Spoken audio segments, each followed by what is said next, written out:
I really appreciate the language of the show. And in that sense, I mean, there's a lot of words that most people are not going to know, and that's okay, because, you know, the characters are very relatable. And in that sense, it's kind of like Shakespeare, but with finance. If that makes any sense.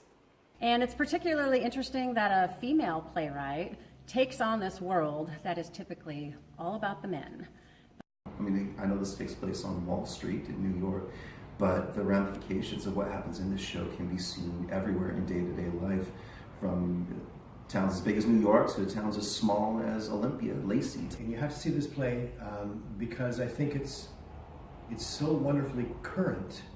We live in a society that, as we're all well aware, is incredibly divisive. And I think the play reflects that. I think in a world where we talk quite a bit about the 99% against the 1%, it's about that as well. It's not just modern, it takes place right now.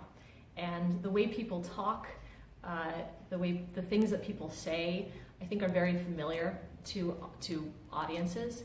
And there's also a lot of shows and movies happening right now that will really remind you of this pace and this mindset. Moneyball comes to mind, the show Billions on Showtime comes to mind. There's just a lot of contemporary content out there that I think a lot of people will have seen, and that will just tie straight in to this show.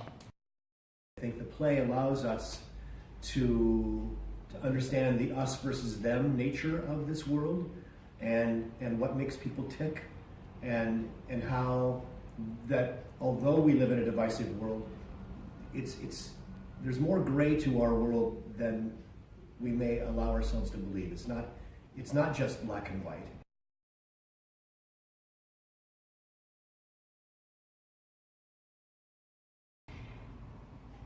And now I have to do an elevator pitch for the show. Mm-hmm.